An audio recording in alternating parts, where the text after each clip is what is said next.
Welcome to track classes. आज मैं आपको यूपी डीएलएड सेकंड सेम का मैथ स्टार्ट करूंगा। ये मैथमेटिक्स की क्लास फर्स्ट है और मैथ में बिल्कुल आपको जीरो लेवल से पढ़ाऊंगा। ठीक है, तो स्टार्ट करता हूँ। चैप्टर का नाम है आपका यहाँ पर लघुत्तम समापवर्तक एवं महत्तम समापवर्तक। ठीक है, चैप्टर का क्या नाम है? लघुत्तम समापवर्तक एवं महत्तम समापवर्तक। तो लघुत्तम समापवर्तक होता क्या है? तो सबसे पहले हम समझते हैं यहाँ पे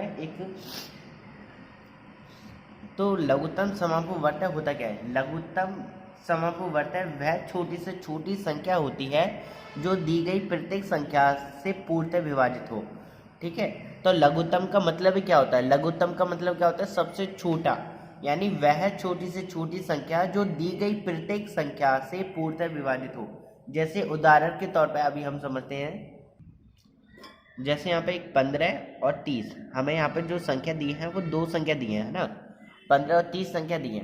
तो यहाँ पर जो इसका जो लघुत्तम समापवर्तक है, जिसे हम शॉर्ट में कह देते हैं लासा, तो लासा जो आएगा वो यहाँ पे इसका 30 आएगा।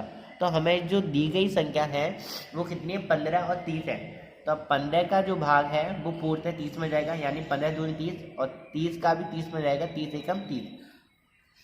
तो परिभाषा से आपको पता चल गया होगा, वह छोटी से छोटी संख्या जो दी गई प्रत्येक संख्या से, तो दी गई प्रत्येक संख्या से पूर्णतः विभाजित हो। अब आप देख सकते हो इसमें प्रत्येक संख्या से ये जो 30 है वो विभाजित है, यानी 15 का भाग 30 में भी चले जाएगा और 30 का भाग 30 में भी चले जाएगा। ठीक है, तो आप जानते हो लघुत्तम समापवर्तक को हम यहाँ पर दो तरीके से हम ज्ञात कर सकते हैं। एक होता है यहाँ पे अभाज्य गुणनखंड विधि और दूसरा होता है भाग विधि। पहले हम यहाँ पे हम समझेंगे अभाज्य गुणनखंड विधि क्या होती है। ठीक है, तो अभाज्य का मतलब क्या होता है? सबसे पहले हम समझते हैं, एक अभाज्य संख्या होती है, दूसरी होती है आपकी भाज्य संख्या होती है। आप जानते होंगे ना। तो अभाज्य संख्या क्या होती है? अभाज्य संख्या हम उसे कहते हैं जिसके गुणनखंड दो हों।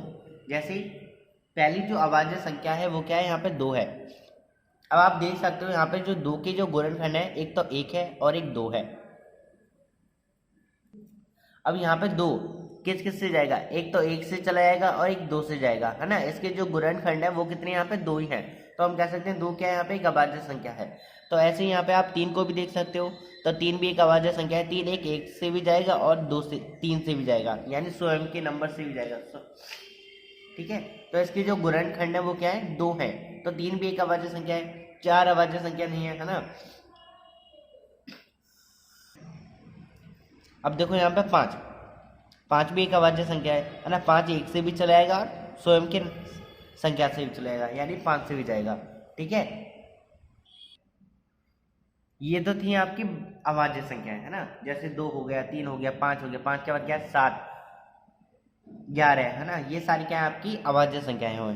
ठीक है, 2 3 5 7 11 13। ठीक है, ये सारी आपकी अभाज्य संख्या है। इसके जो गुणनखंड हैं वो सिर्फ 2 ही रहेंगे, एक स्वयं की संख्या। ठीक है, एक इसके बाद आती है आपकी भाज्य संख्या। अब देखो भाज्य संख्या क्या होती है? भाज्य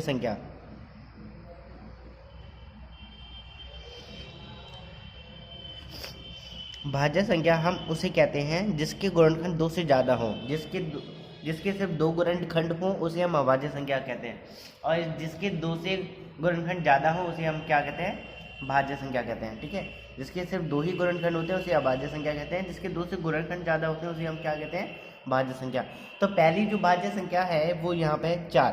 अब 4 को आप देख सकते हो, 4 किस किस से जाएगा? एक तो 1 से भी जाएगा, एक 2 से भी जाएगा और एक 4 से भी चलेगा। ठीक है, तो यहाँ पर जो 4 की जो गुणनखंड है वो 2 से ज़्यादा है, तो 4 क्या आपकी एक भाज्य संख्या है। 4 के बाद 5 जो है वो अभाज्य संख्या है 6। और 6 किस किस से जाएगा? 6 1 से भी जाएगा, 2 से भी जाएगा, 3 से भी जाएगा, 3 दूनी 6 और 6 से भी जाएगा।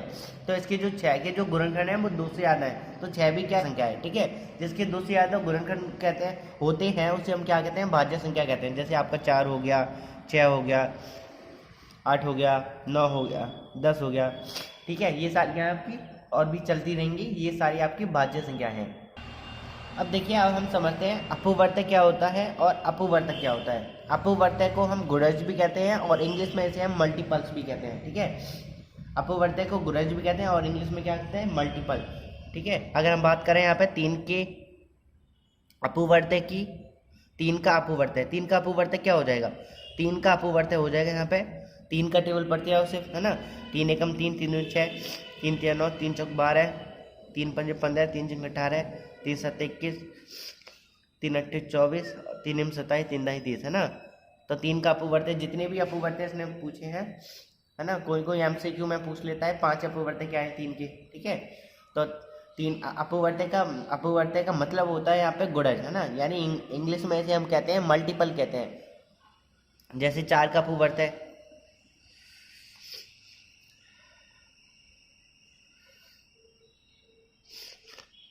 ऐसे 4 का अपवर्तक। ठीक है, 4 का अपवर्तक 4 एकम 4, 4 दूनी 8, 4 3 12, 4 6 16, 4 15 20, 4 6 24, 4 7 18, 4 8 32, 4 9 37, 4 10 40 होता है अपवर्तक। अपवर्तक को हम गुणनखंड कहते हैं और इंग्लिश में से हम फैक्टर भी कहते हैं। जैसे यहाँ से अगर हम 12 का अपवर्तक निकालें, 12 का अपवर्तक क्या हो जाएगा, एक तो 1 से भी जाएगा और एक 2 से भी जाएगा, 3 से भी जाएगा, 4 से भी जाएगा, 5 से नहीं जाएगा ना, 6 से जाएगा,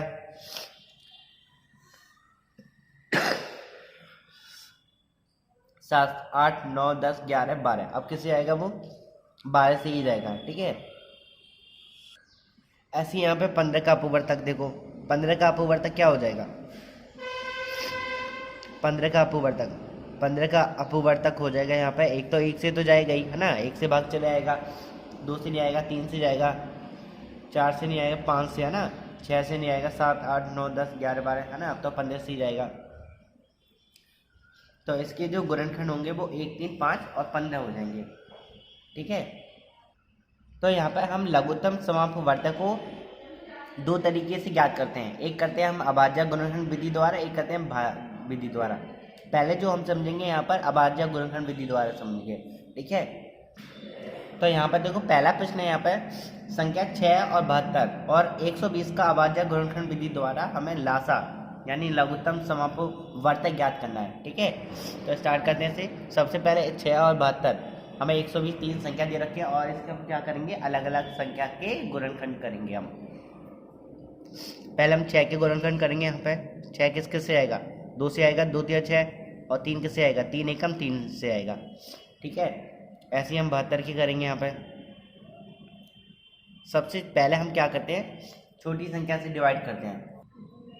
अब 72 किससे आएगा, 72 जाएगा 2 से, देखो 2 तिया 6, 1 बचा, 2 छके 12, है ना, और 36 भी 2 से आएगा, 2 एकम 2, 2 अट्ठे 16, 18 भी 2 से आएगा, 2 नियम 18, 9 जाएगा 3 से, 3 तिया 9, और 3 जाएगा 3 से, 3 एकम 3। ठीक है, ऐसे ही यहाँ पे हम 120 के गुणनखंड करेंगे। 120 के पहले 2 से आएगा, 2 छक्के 12, फिर 6 कैसे आएगा, 2 से, 2 तिया 6, फिर 3 जाएगा, 2 एकम 2, 2 पंजे 10, है ना। नहीं आता तो देखो आप भाग करके देख लिया करो। 15 कैसे आएगा, 3 से, 3 पंजे 15, और 5 एकम 5, तो 5 से जाएगा, है ना। तो 6 के जो गुणनखंड हुए, 6 के गुणनखंड क्या हुए, 2 गुणा 3 हुए, क्या हुए, 2 गुणा 3। और बात अगर इसको हम घात के रूप में लिखें, 2 तो एक ही बार है तो इसे हम लिख सकते हैं 2 की घात 1, और यहाँ पर 3 एक ही बार है तो 3 की घात 1 लिख सकते हैं। फिर इसके बाद क्या है, 72, 72 के गुणनखंड हुए यहाँ पर 2 गुणा 2 गुणा 2 गुणा 3 गुणा 3। तो इसे अगर हम घात के रूप में लिखेंगे, अब देखो 2 कितनी बार है, 2 है यहाँ पे 3 बार, 2 कितनी बार है, 3 बार, गुणा, और 3 कितनी बार है, 3 है यहाँ पे 2 बार, तो यहाँ पे लिख सकते हैं 3 की घात 2, 2 3 बार है इसलिए 2 की घात 3 लिख लिया, और 3 यहाँ पे 2 बार है, 3 की घात 2। ऐसे यहाँ पे 120 के गुणनखंड करेंगे।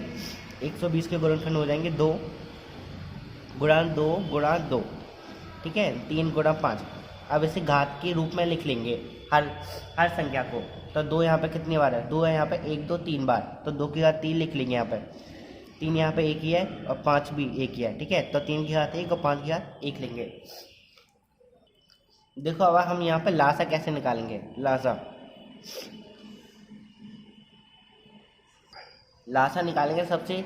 अब देखो दो संख्या, देखो यहाँ पे दो की जो घात है सबसे ज़्यादा है ना, दो की घात कितनी है, 3 है, तो दो की घात 3 लिख लेंगे यहाँ पे। ठीक है, जो दो में जो है ना अधिकतम जो घात होगी वो नोट कर लेंगे। फिर इसमें फिर देखो 3 में, 3 की सबसे बड़ी घात क्या है, 3 की पावर 1 है, यहाँ पे 3 की पावर 2 है, यहाँ पे 3 की घात 1 है, तो 3 की घात क्या है, यहाँ पे 2 है जो अधिकतम जो घात है। फिर देखेंगे 5, 5 की तो एक ही घात है सिर्फ है ना, तीनों में ही देखो 5 की जो अधिकतम घात है वो एक ही है, तो 5 की घात 1 उतार लेंगे। 2 की पावर 3 क्या हो जाएगा, 2 दूनी 4, 4 दूनी 8 हो जाएगा, और ये 3 3 9 हो जाएगा गुणा 5।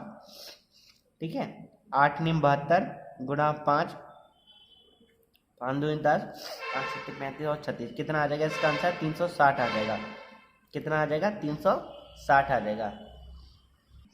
देखो ये तो हमने अभाज्य गुणनखंड विधि से लासा निकाला था, अब हम भाग विधि से लासा निकालेंगे।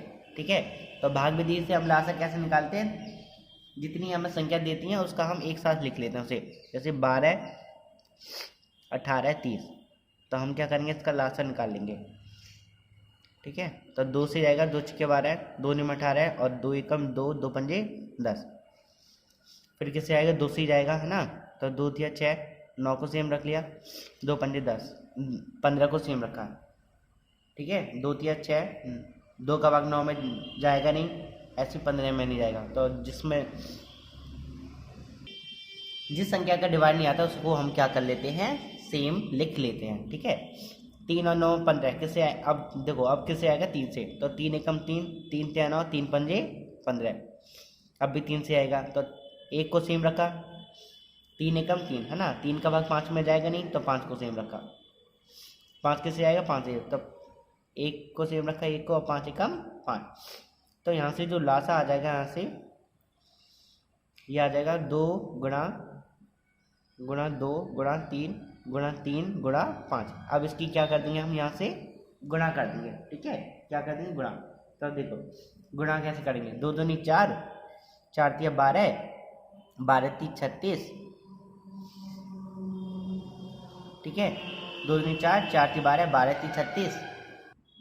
अगर हम 36 की गुणा अगर 5 में कर देंगे तो कितना आ जाएगा, यहाँ से 36 की गुणा अगर हम 5 में कर देंगे तो 5 30, 5 15, 3 3 18, 180 आंसर आ जाएगा। ठीक है, कितना आ जाएगा, 180। तो देखो फ्रेंड, ये मेरी क्लास फर्स्ट थी जिसमें मैंने आपको सिर्फ लासा बताया है। ठीक है, और सेकंड क्लास में मैं आपको मासा बताऊंगा और उसके एक्स्ट्रा क्वेश्चन भी कराऊंगा। तो अगर आपको वीडियो पसंद आए तो वीडियो को लाइक शेयर एंड सब्सक्राइब जरूर करना। अगर कोई भी आपको प्रॉब्लम है तो आप कमेंट के माध्यम से आप पूछ सकते हो।